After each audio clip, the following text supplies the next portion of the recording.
Good morning. Welcome. Good morning, good afternoon, good evening, depending on where you are in the world, following us, watching us. Welcome. Today, we bring for you, as part of our series of talks, Jesus Illuminates Our Path. We have with us our friend Marcelo Netto, uh, who is going to be explaining, who's going to be going over the topic with us. Um, Marcelo, are you? Hey, Marcelo, how are you doing, sir? How are you, my friend? How are you? Good morning to you, Glossio, and to all the gentlemen and ladies that join us in this morning. Thank you very much for this invitation. I really like this topic. Jesus illuminates our path. I mean, something that we always need is enlightenment, especially as we go through all kinds of tribulations. I mean, of course, you have your whole discourse about it, but when you talk about go through good times and bad times, right? We need to be enlightened. We need to be illuminated. Hey, Marcelo, let me talk a little bit about you. Let me introduce you here. So, you hold a bachelor's in mechanical engineering. That's quite fascinating. And you're currently the president of the Spiritist Federation of Florida and president of Leal publisher, the Fab publisher from the Brazilian Spiritist Federation. And you're also the vice president of Conscious Living Spiritist Group of Florida. Uh, Thank you for all the work that you've done, and thank you for taking time of your busy schedule to talk to us about Jesus Illuminates Our Path. At this time, I'd like for us to, before you begin your talk, for us to close our eyes and look inside of us so we can say our initial prayer. Thank you, Lord, for the opportunity for us to be here and discuss such an interesting, such an important topic in our lives. Open our minds and especially our hearts so that we can assimilate the knowledge that Marcelo is going to bring to us, but especially give us strength, give us wisdom so we can apply what the little things that we've been learning, apply all the knowledge that Spiritism has been provided to us in our decisions as we go through our trials and tribulations, and also as we go through our good times. Bless us, guide us, and illuminate our lecture this morning so he can bring us the message that we all need. So be it. Marcelo, welcome once again. And sir, you have the floor. Thank you very much, Glossio. Once again, it's a pleasure to be here, joining in this series of talks promoted by the United States Spiritist Federation. It's a great joy, it's a great honor to be here. Jesus illuminates our path. We have achieved great technological advancements, yet stagger behind on the aspect of the emotional being. People have a hard time dealing with their feelings and emotions, or better yet, deciphering what is what when it comes to their hearts and longings for the souls. Perhaps this is why the World Health Organization has released several reports and findings related to depression, as if a contagious virus is infecting people all around the world by the masses. Suicide numbers are growing by the second at an alarming rate, especially in thriving countries. The World Health Organization reports that nearly, and this is a rough number, it's not exactly precise because data, it's difficult to find everything, but that reports that nearly 800,000 people die worldwide each year from suicide, which is about one person every 40 seconds if you do the math. So globally, it is the second leading cause of death for those between the ages of 15 and 25.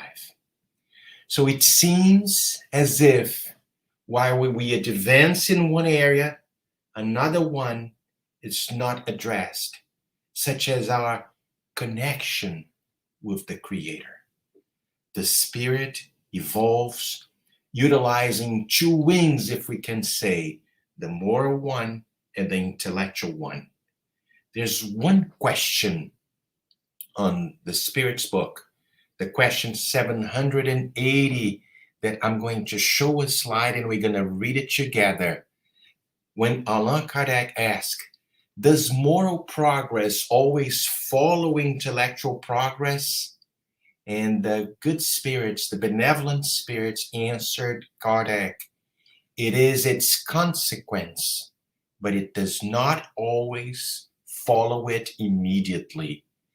But Kardec is very inquisitive. He asks again on the following question, how can intellectual progress lead to moral progress? By making good and evil understandable. For humans can choose between the two. The development of free will follows the development of intelligence and increases the responsibility of humans for their acts. Look at the question, the nature of the question that Allan Kardec brought us, and the answer that the spirits, the good spirits, the benevolent spirits delivered to Allan Kardec. But it's interesting because Kardec then asked him the following questions. Then, how can one explain that the most civilized cultures, the most enlightened cultures are often the most perverted? And that it's really interesting because we will see the answer of the Spirit. Complete progress is the goal. But like individuals, cultures only reach it step by step. And the Spirit keeps asking, keeps answering until they have developed the moral sense. They may use their intelligence to do harm to others, to do evil. So morality and intelligence, the two wings, the two forces that the Spirit has within, only will achieve balance over time. So often it seems as if we have lost contact even with ourselves, forgetting that the solution for finding the greatest treasure of all, peace, lies within. Many start to believe, many of us, in our fraternal conversation, we see that many start to believe that happiness is an utopia and giving up in a haste to try and find it. But Allan Kardec, the codifier of Spiritism, could foresee this as an issue that would assail humanity in the future, which is why he was led to ask the benefactor, the high order spirits, the following questions, the question that we're going to show, the 942. Once some people think that these counsels about happiness are a little banal, this is the question. Once they see them as being commonplace or as platitudes, and when they say that the secret to happiness is to know how to bear up under misfortune, this is the question. And the answer that the good spirits bring is, there are those who say that, and they are numerous. Many of them, however, are like you persons for whom the doctor has prescribed a particular diet. They would like to be healed without any medications and continue to hand themselves over to indigestion. See, this is us. Most of the cases, this is us. So there is a prescription that is effective and accurate for achieving true happiness. And the doctor par excellence who prescribed was Christ in his gospel. But the question is, in the search for happiness and joy throughout the centuries, how many of us have been willing to apply it to our lives, to our problems, and to the pain we feel? It is true that the message often touches our hearts and makes us emotional. We see this sometimes when we hear a lecture that touches us, a movie, a message that we receive. It brings tears. We sometimes shed tears. We applaud the teachings, hope for better days. Yet, we don't apply these teachings that have been made available for all of us for over 2,000 years. So it seems as if we carry out the following dialogue. Master, I wish to be happy, but I'm not willing to change anything within. And then we adopt an immature attitude of continuing to carry on the very same approach. Habits towards life, hoping for different results. We have this kind of internal movement. It will not work. How can we accept that in the human heart, two opposites feelings could coexist? How come? How come rancor and happiness could coexist inside of a human soul? How come hurt and harmony could coexist inside of a human soul? Hatred and peace, it won't work. And such antagonist feelings cannot be supported in the same space within our souls. And this is why so many are willing to give up on their old ways. It takes work, my dear friends.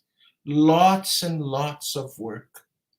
Happiness based on egoism, immediacy, hedonism is not a model that has been able to profoundly modify creatures.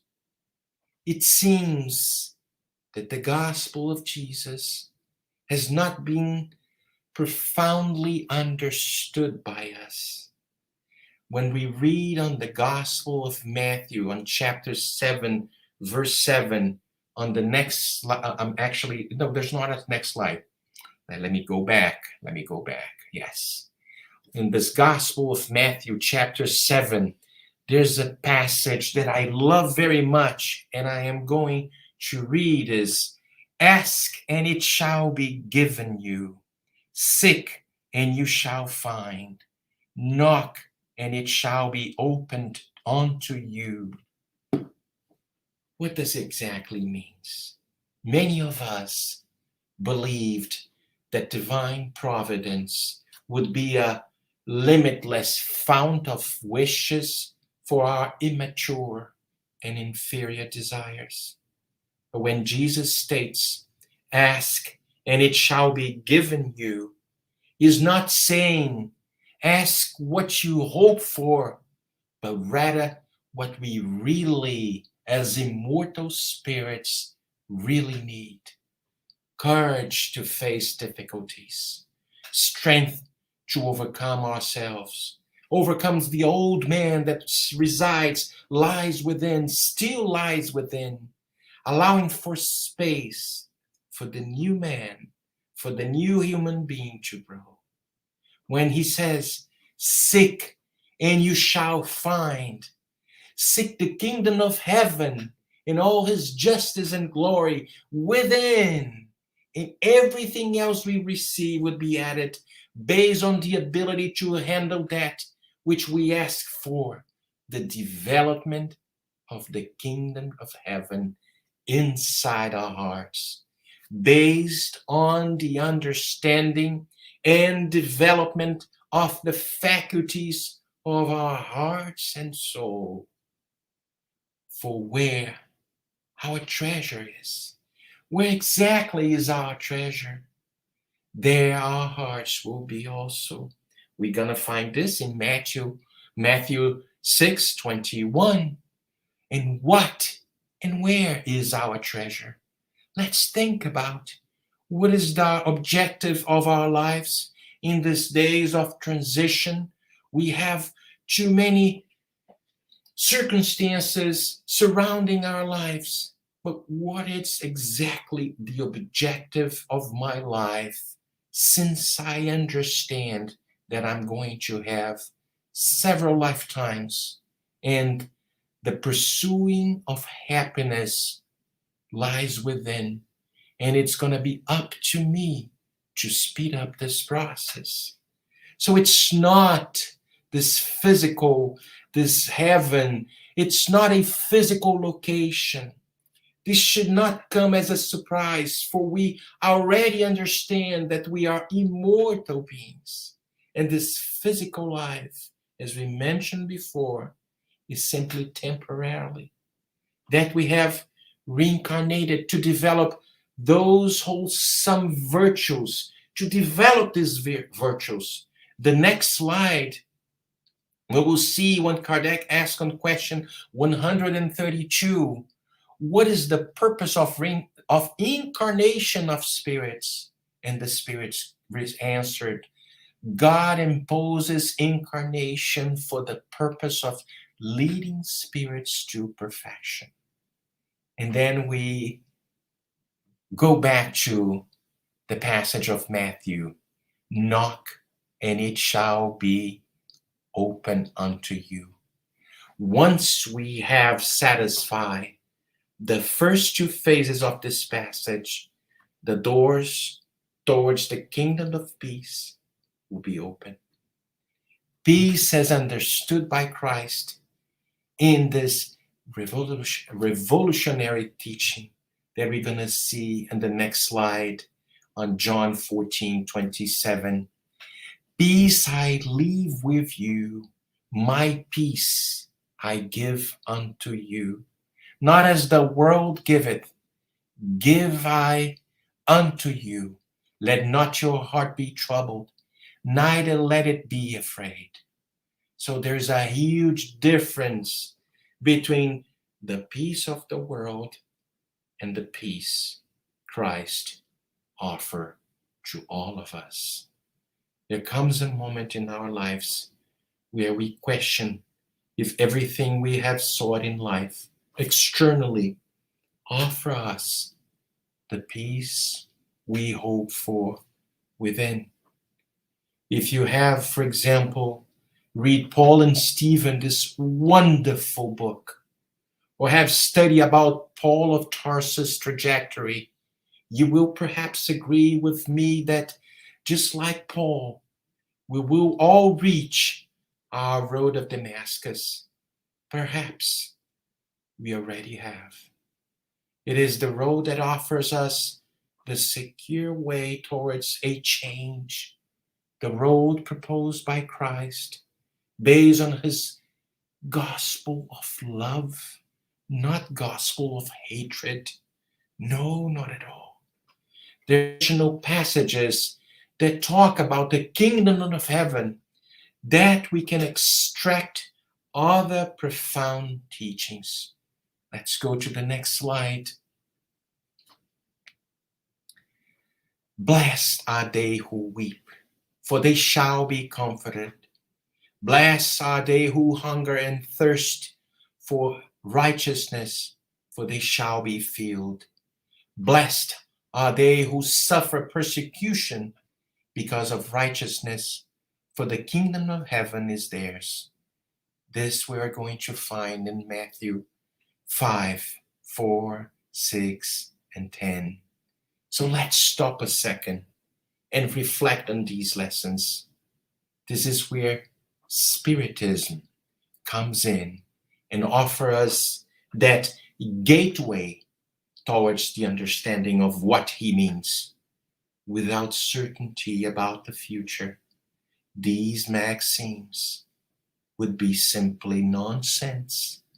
Even more, they would be a falsehood.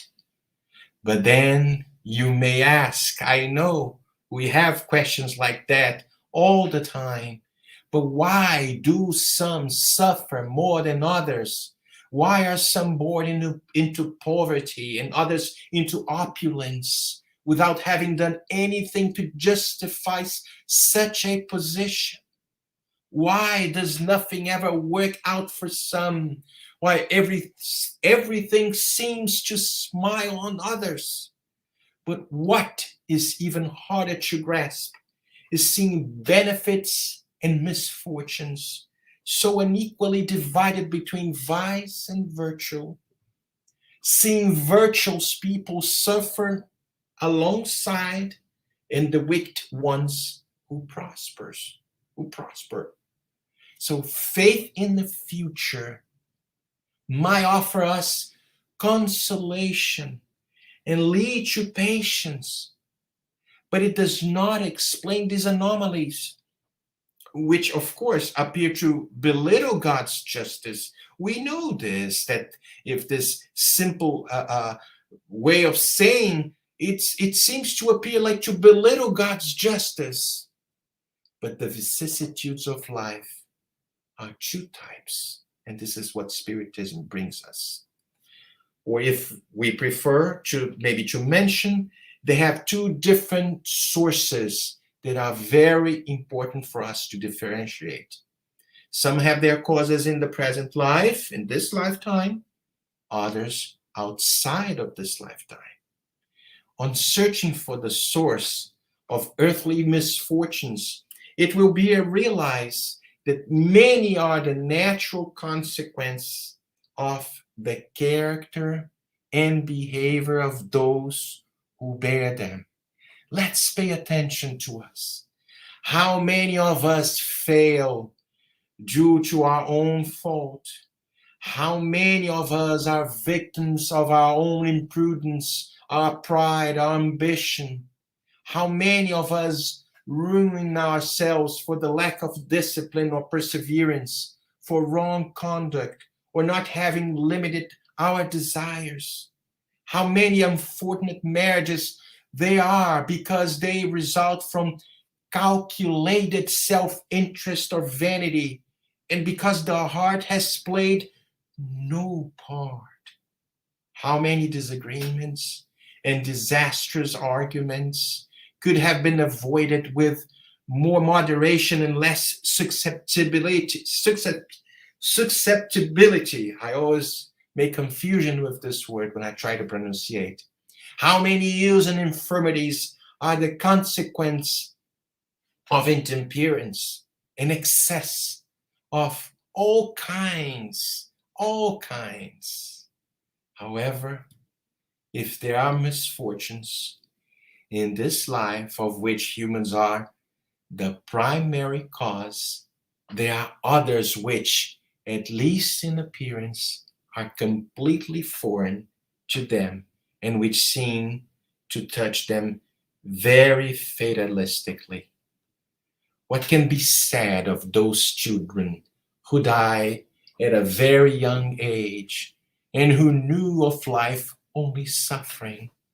How can we tell a suffering mother, blessed are you for suffering, or weep with the words, blessed are the afflicted, for they shall be consoled?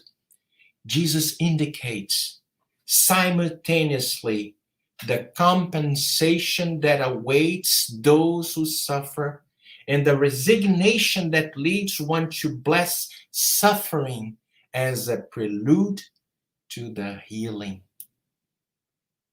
Another passage and another slide that we'd like to read together on the gospel according to Spiritism that brings us, and these pains, if borne patiently while you are on earth, will save you from centuries of suffering in the future life. Upon re-entering the world of spirits, Humans are like laborers who show up on payday. To some, the Lord will say, "Here is your pay for the days you worked." To others, the fortunate ones of earth, those who lived in idleness, who placed their happiness in the satisfactions of self centeredness and in worldly pleasures, he will say, "Nothing is owed to you, since you receive your pay while on earth. Go and begin your task again." For those who see only corporeal life, pain seems unending to them, and it presses on them with all its weight.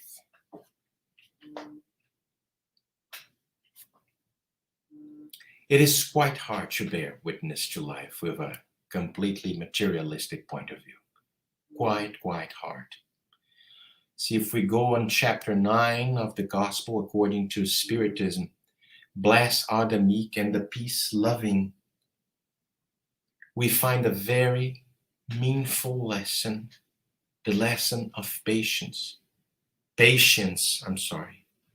And we're going to see on item 7, it brings that pain, and what the Spirit is saying, it's not an apology to pain. There's no masochism feelings in Spiritism, not at all. We don't put pain like as a something that we have to endure, that we have to face. No, this is something that it's the sowing, and now we're gonna have to reap.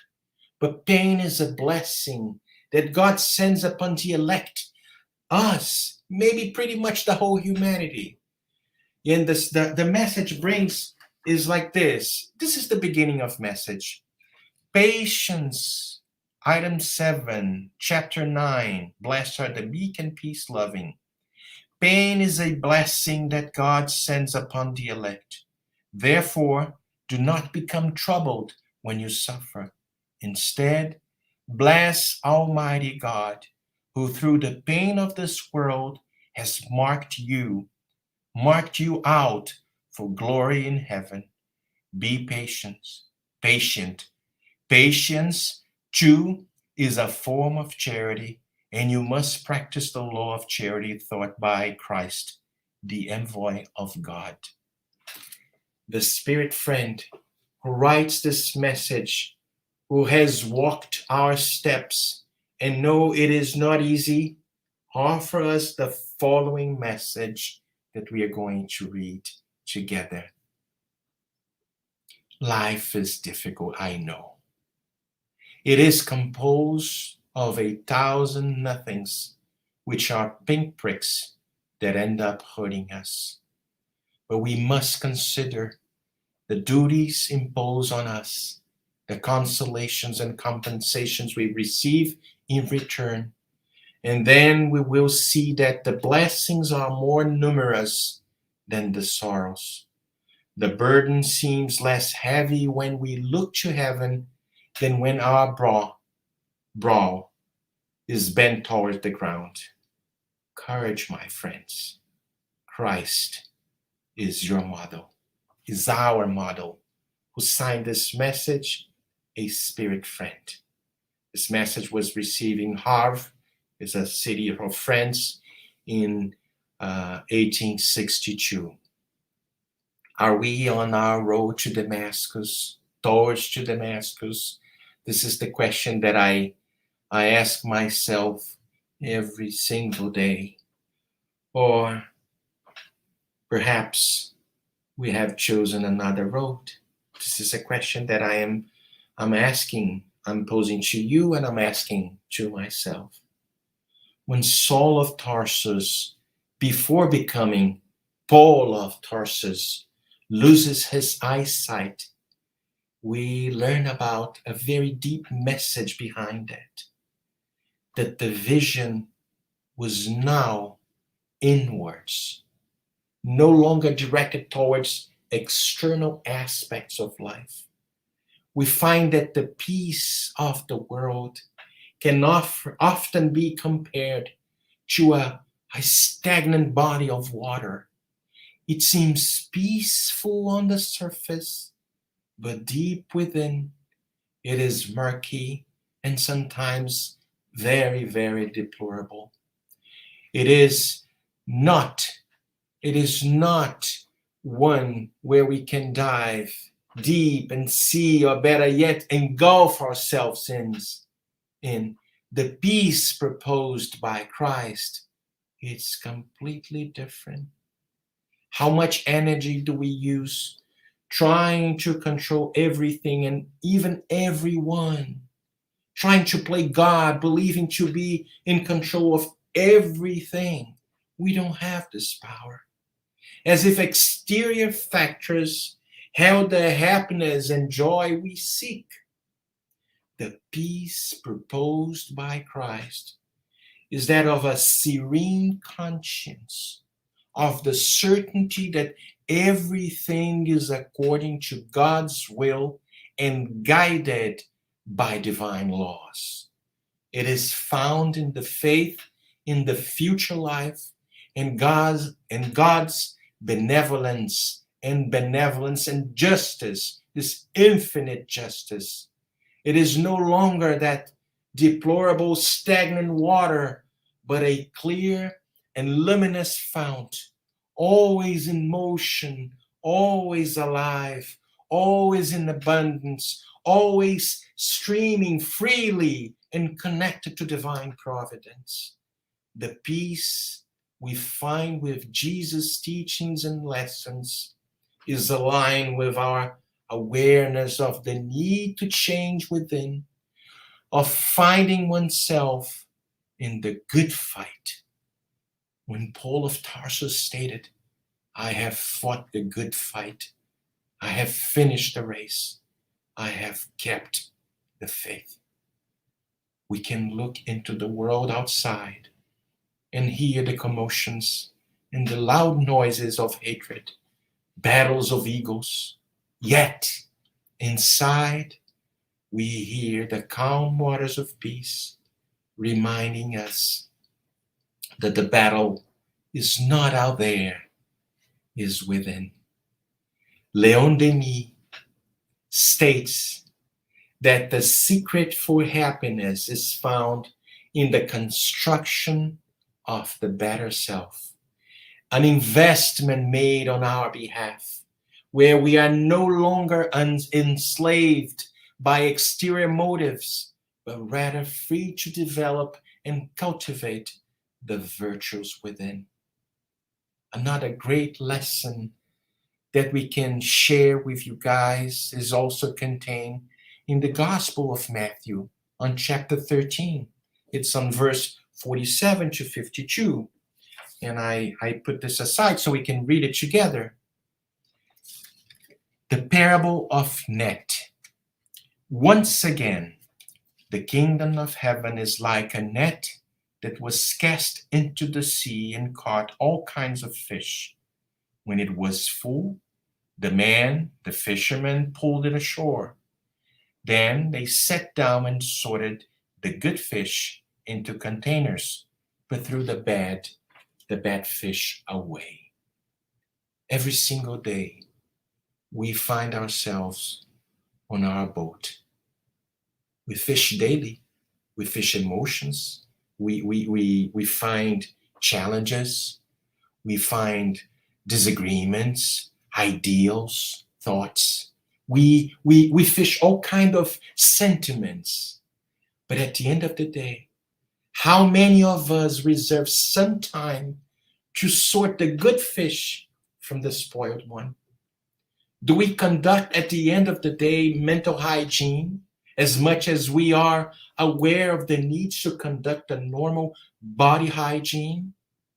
Because we cannot fight the good battle when we keep the symbolic catch of the day, hatred, resentment, hurt, complications, etc. You name it.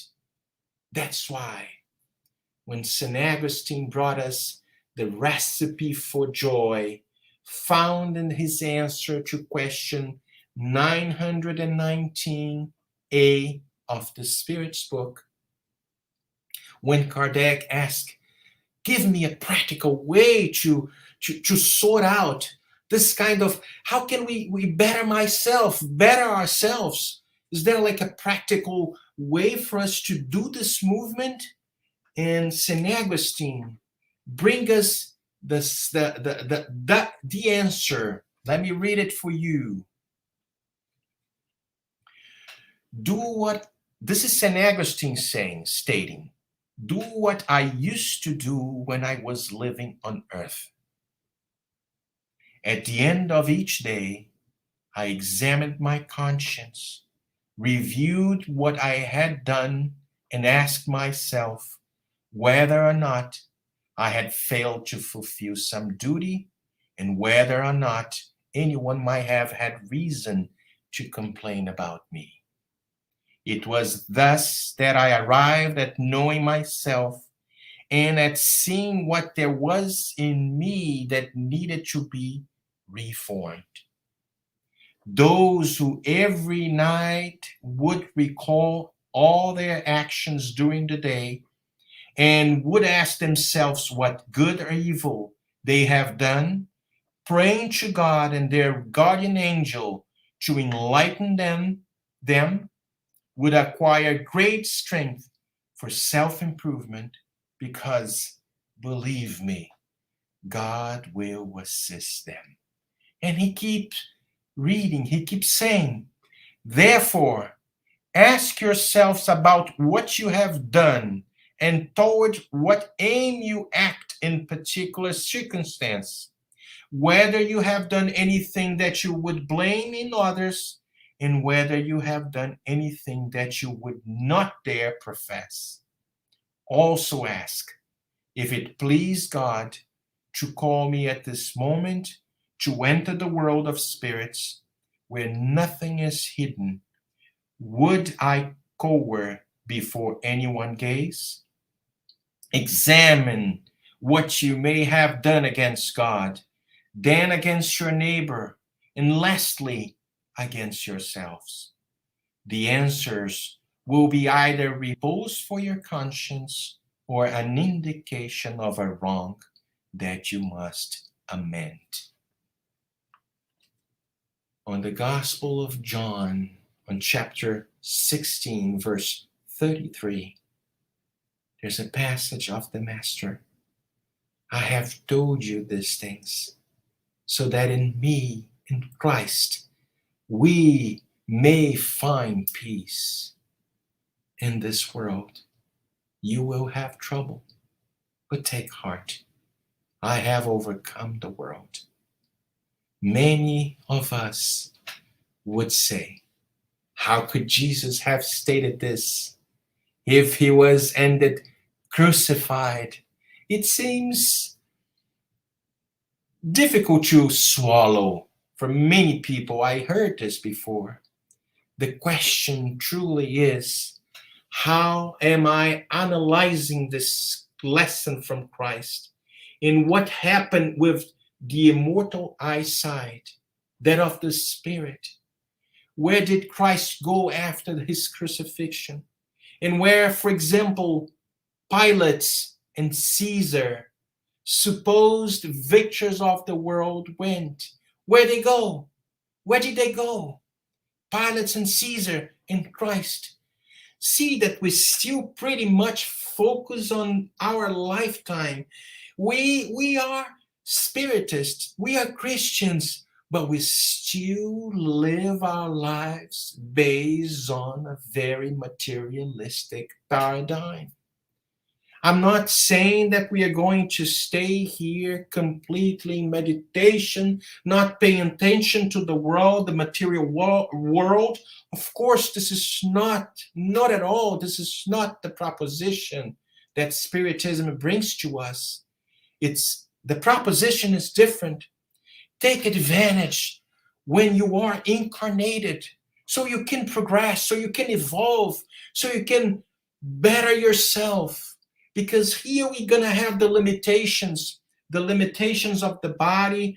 We are going to age. We are going to face these multitudes of characters surrounding us, working with us, living with us. How can we exercise the muscles of patience, of benevolence, of tolerance, if you're not subject to someone different than us? We're not spirits yet. We are in the process of acquiring more virtues, getting rid of our vices. But that's why on question 132, when Kardec brings what is the purpose of incarnation, is for us to evolve, to progress, to acquire all these virtues so they can become our real assets of the soul. Something that once is totally acquired by the Spirit, no longer are going to leave us.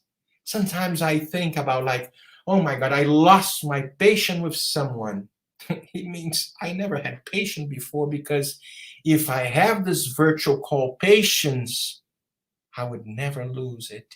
So we are in the several lessons to be subject to circumstances, to situations that force me is not exactly the word that I would like to say, that subjects us to acquire patience, sometimes benevolence, so we can forgive the offenses, so I can find and reach a better position, and to understand the purpose of life. How many people discarnate and leave the physical world in the condition of apparent conquerors of the world, the material world, and arrived in the spirit world as failed spirit beings. How many others leave this world in the apparent condition of losers and enter the spirit world in the condition of illuminated beings? There's one passage that I love very much on the Gospel according to Spiritism, on chapter 2, and brings a message of a spirit that signs as a queen of France, when she stated in this chapter, "My kingdom is not of this world." The Spirit's teachings, an earthly kingship, and we can find on item 8 of the chapter 2, and we're going to read together so we can all see the real importance of acquiring this peace within, bringing the gospel of Christ within, reformulating our lives, doing something better. Even though we cannot acquire this position of being a pure spirit, step by step, being perseverant towards this movement of perfection, bringing us joy in attracting the company of the benevolent spirits or the guardian angels, whatever the word you would like to use. But we are going to develop something different within, change our vibration, elevate our thoughts, in making the connection that it's always available since the beginning of times with the Creator and Jesus. And the Spirit, called a Queen of France, states in this chapter 2, "Who better than I can understand the truth of these words of our Lord? My kingdom is not of this world. I lost myself in pride while on the earth. Who then could understand the insignificance of earth's kingdom if not I? What of my earthly kingdom did I bring back here with me? Nothing, absolutely nothing. And as if to make my lesson more terrible, it did not even accompany me to the tomb. I was a queen amongst men, As a queen, I thought I would enter the kingdom of heaven. Such delusion, such humiliation, when instead of being received as a sovereign, I saw above me, far above me, beings whom I had deemed quite small and whom I had despised because they were not of noble blood. Oh, how I then understood the bareness of the honors and grandeurs that I so eagerly sought on earth, in order to prepare oneself for a place in this kingdom. Self-denial, humility, charity in all its heavenly forms, and benevolence toward all are required. You were not asked who you were or what position you occupied, but what good you did, the tears you wiped away. It gets me emotional sometimes when I read this passage. Oh, Jesus, you said that your kingdom is not of this world because one must suffer in order to reach heaven, and the steps of a throne cannot lead us to it. Only the most trying path of life do. Therefore, seek your path through the briars and thorns, and not amongst the flowers. People run after earthly things as if they were able to keep them forever. But here, there are no more illusions.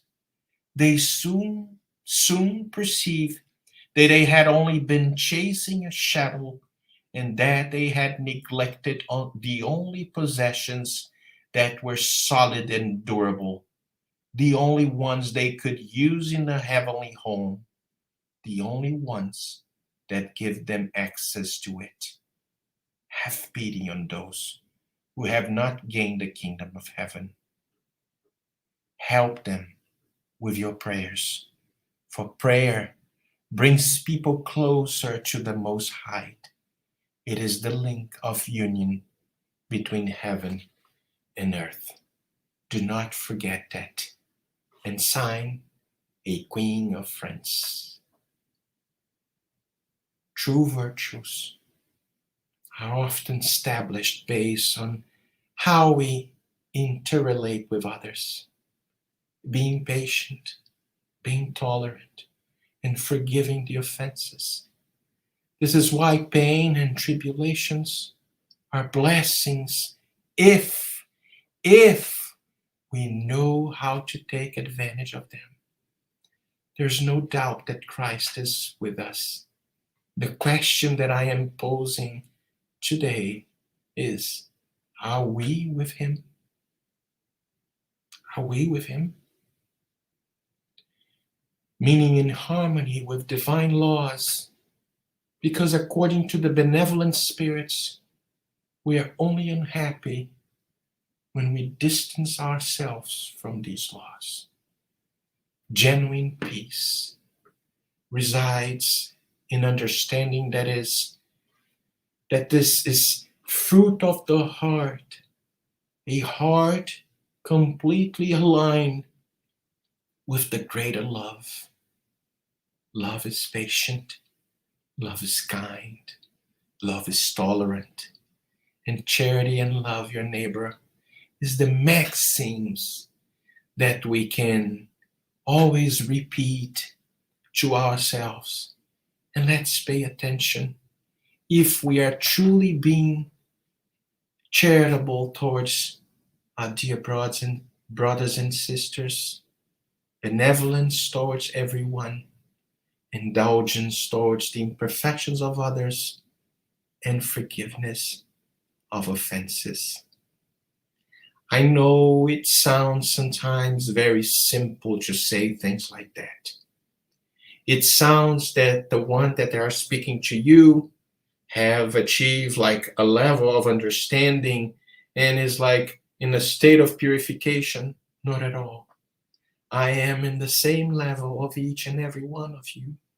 struggling sometimes, but facing moments of happiness from time to time, and always trying to construct, to build within the sentiments that connects us with the Heavenly Father and towards our older brother, our master and guide, Jesus, because he is proposing us a revolution inside of our hearts, a complete revolution that will change the face of humanity. And I'm not talking about like for us to this religion or that religion, spiritism are going to open our doors to make connections with the other creeds. And we will understand that only together, loving one another, we are going to achieve true happiness in the face of the earth. I have told you these things so that in me you may have peace, said Jesus once. In this world, we all are going to have trouble. But he said, take heart. I have overcome the world. And he's inviting us to overcome the world, not the world outside. The world outside will be the consequence of the transformation of this man, of this woman, or the humanity. Let's try to do small things. No, let's be courageous because the small things, which is transforming the world within, are going to little by little transform the rest of humanity. This is what I would like to say. I thank you so much for this opportunity. And I thank you, the Spiritist Federation, the United States Spiritist Federation, for this blessing moment in this blessed Saturday. Thank you very much. Marcelo, thank you. I really enjoyed your lecture. I liked all the passages from the gospel, not only from the gospel according to Spiritism, but also from the New Testament. I like the reference that you made about the Fishnet Parable. It's just like that, right? I mean, you never know. We're surrounded by good fish and fish which is not so good. So, according to the parable, when you see the bad fish, you're supposed to throw it in the fire. So, there's all this negative energy, negativity. It's up to me to select. So, thank you for such an interesting, enlightening lecture. We have some questions here, so we'd like to hear your input. Check this one out from Freddie G. Ricardo. Changing your lifestyle around a late age will be helpful enough for you before the Creator? Excuse me. Or will you end up going to the purgatory or umbral? Thank you. That's an interesting question. It's an interesting question. I would say never is too late. Never is too late. At any time, we're going to have, of course, eternity. We're going to cross eternity with our own immortality.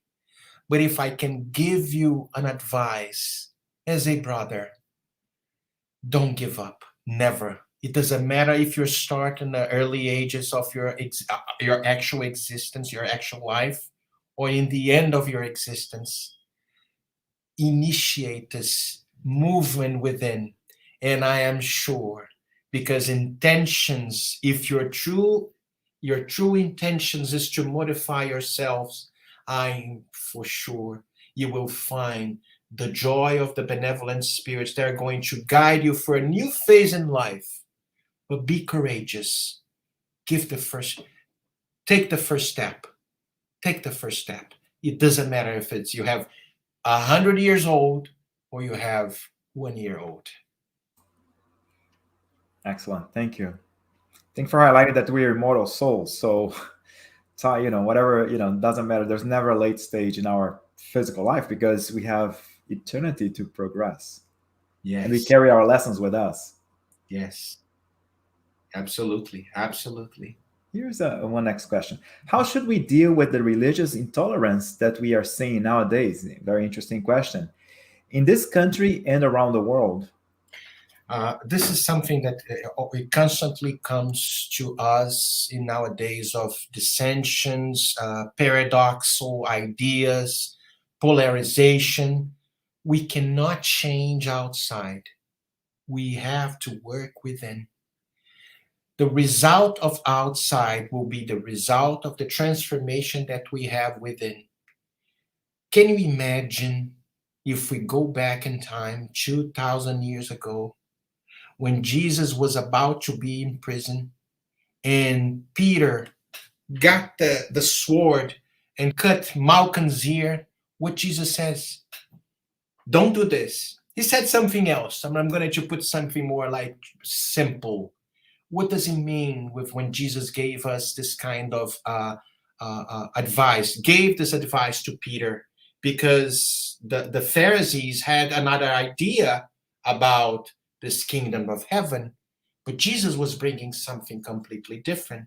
Was in a certain way some kind of intolerance among the new ideas that Jesus was bringing to the humanity and the old ideas.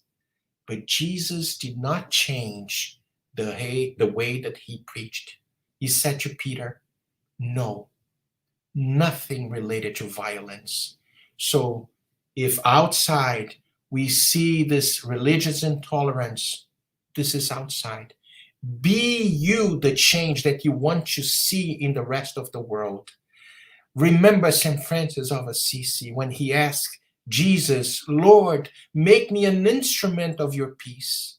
And let's try to work diligently inside of this inner transformation, because outside, of course, we're going to face things like that. But what we're going to do, we're going to find affinity with the discrepancies, the craziness outside, or you're going to try to work out in this spiritual muscles that for long time has been like lacking for working out. Do your work within, and the rest is the rest. It's not like maybe the best explanation, but I hope the gentleman or the lady that asked this question understand, because we are going to find nowadays in this world, in this times of transition, this kind of situations very, very often. I think you answered quite well, to be honest. Next one. Is pain a requirement for progress? In other words, is it possible to evolve without suffering? Of course, of course. But we choose sometimes the wrong way. Constantly we choose the wrong way. We are sowing for so many centuries situations, problems, death, so many complications. It's natural for us to reap what we have been sowing during the course of our existence, our immortal existence, because this is exactly the law of cause and effect. Well, we are engineers, yeah? You are engineer too, yeah? Every effect has a cause. If the cause is good, of course, the effect will be good. But if the cause is wrong, is complicated, is evil, we're going to have to reap exactly what we've been sowing during the course of our existence. But there's something else. Let's assume that we did something really, really bad. Love covers a multitude of sins. This was the first letter that Peter sent to the apostles and many other communities. Love covers a multitude of sins. What does it mean? It means like we can neutralize in a certain way maybe the pain, maybe the effect that we've been sowing during the course of our existence through love, through charity, indulgence, benevolence, forgiving of the offenses. We see, Glaucio, one of the biggest problems, challenges that humanity faces, it's the lack of forgiveness. and we constantly come at the same, sometimes at the same family, the same country, sometimes the same circumstances, so we can make amends and try to learn how to live with the diverse, understanding that we have different levels of growing. We grow in not exactly in the same speed, but because we are faced with the diverse, we face sometimes we got together with someone that maybe we did something wrong, to learn how to forgive. And once we put this in practice, love in action, forgiving, being indulgent, being tolerant, being patient, maybe the pain that we supposed to be enduring, it's not going to be with the whole impact, the full force. Sometimes it's going to be alleviated a little bit, and sometimes greatly, because of the amount of love that we put in certain situations in our lives, towards the others, towards everyone. This is the great lesson that Jesus brought us and is still echoing inside of our hearts. That's why reincarnation is so important, because we don't learn in one lifetime. We are hard-headed, so hard-headed. We need to go back several times. Now, Marcelo, let's try to exercise patience. Okay, next life, let's exercise tolerance. Let's exercise all kind of virtues, little by little. We cannot go from kindergarten to the PhD graduation. That's not, doesn't exist such a thing. Step by step, life after life, and we will acquire this. Thank you. Thanks for providing such an explanation that is actually very optimistic, very upbeat. Thank you. We have to be. We have to. I think we have our last question coming up. The world of the regeneration will be amongst us when the gospel is present in all households. What about those places that don't even know the gospel even exists, or that don't recognize accept Jesus? See, once more, we are focusing in one lifetime. We are going to reincarnate. Even though if we don't know Jesus in one, for example, country, we have reincarnation. We might be subject to the teachings of Jesus that comprise this love, this infinite love in another lifetime. But there's something else, because we have this feeling about, like, no, the gospel of Jesus in the format that we understand has to be the one that drives the whole humanity. What is the gospel of Jesus? There's one thing that I would like to read, and this is something that it's really, really important. Let me get this. If you give me 1 second, I'm going to pull here on my screen, and we're going to read it together, because this is the introduction of the gospel according to Spiritism. Let me put it for you so we can read together exactly this. Look what Allan Kardec brings us. It's over here. Introduction, the objective of this work. It's on the first chapter of the Gospel according to Spiritism. The subject matter contained in the Gospels may be divided into 5 parts: the ordinary events in the life of Christ, the miracles, the prophecies, the words that served for establishing the dogmas of the church, and the moral teachings. Although the first 4 have been the object of controversy, the last, the moral part, the last, has been remained unassailable. Before this divine code, this belief itself bows down.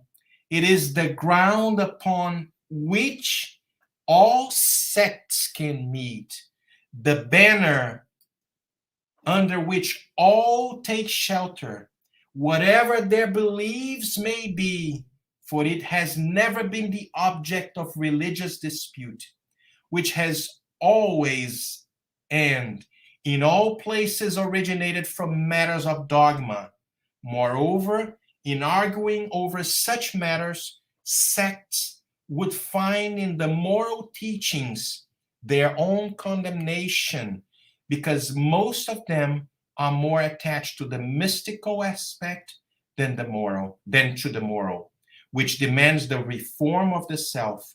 For humankind in particular, this code, like the moral code, is a rule of conduct embracing all circumstances of private and public life, the principle for all social relations founded on strictest justice. It is finally and above all the infallible path to the happiness to come, a corner of veil lifted regarding the future life. It is this part it is this part that is the sole object of this endeavor.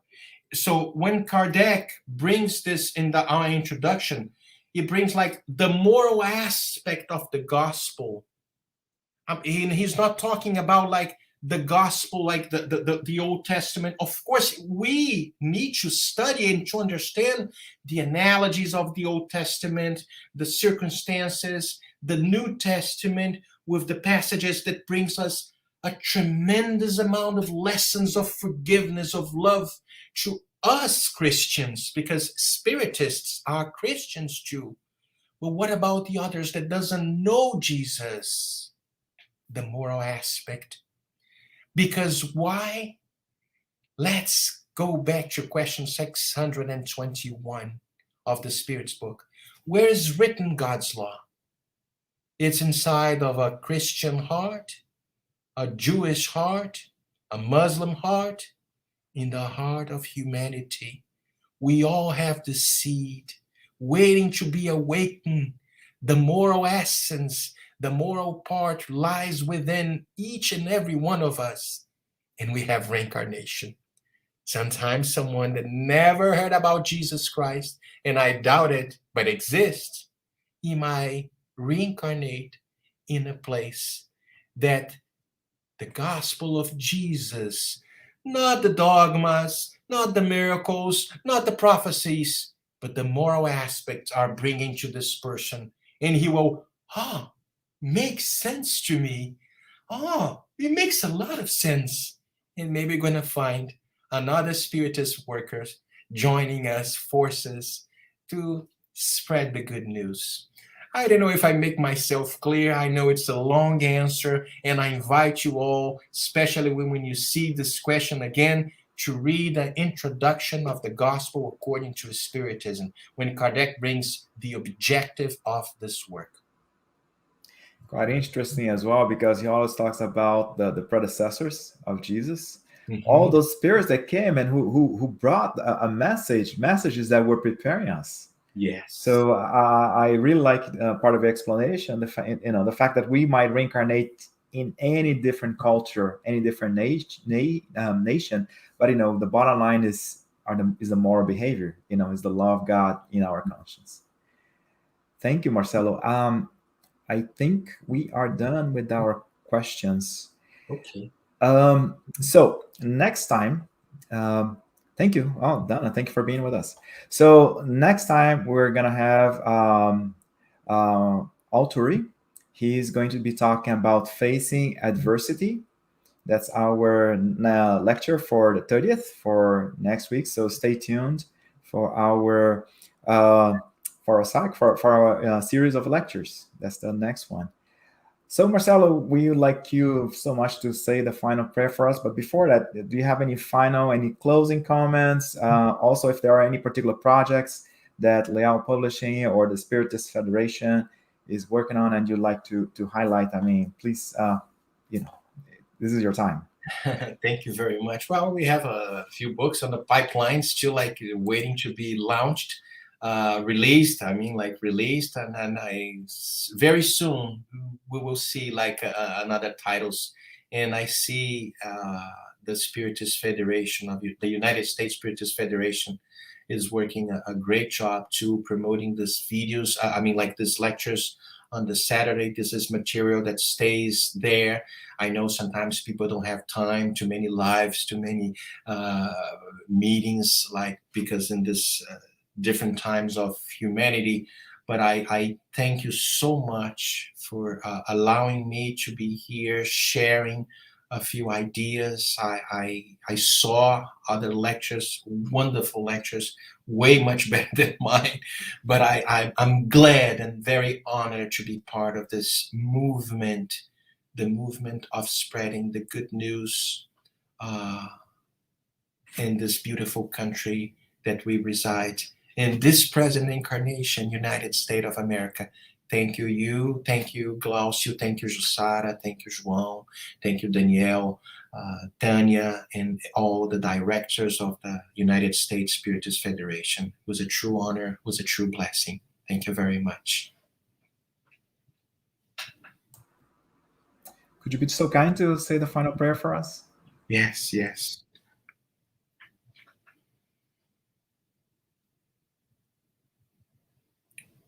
Dear Jesus, beloved Master, we thank you so much for so many lessons that you leave us, you bring to us, better saying, you bring to us during the course of your passage 2,000 years ago.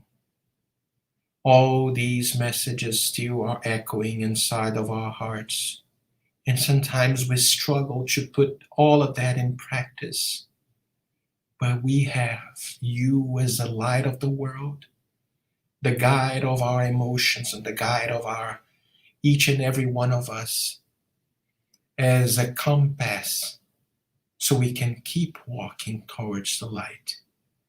Never forgets us, dear Jesus. Never forget us. We know that you don't forget us. And shout more loud into our ears so we cannot forget you. Remind us always that it's going to be towards the benevolence, the indulgence, and forgiving offenses that we are going to achieve a true peace, a true happiness.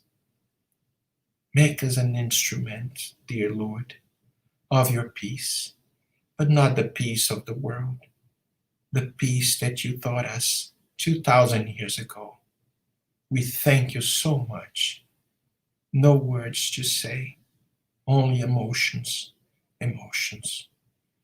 We ask you to bless this federation, the United States Spiritist Federation, its directors, its work, and bringing peace to each and every one of us so we can, little by little, can achieve a better position to one day be called ourselves to someone that really, really follows you. Thank you so much, and so be it.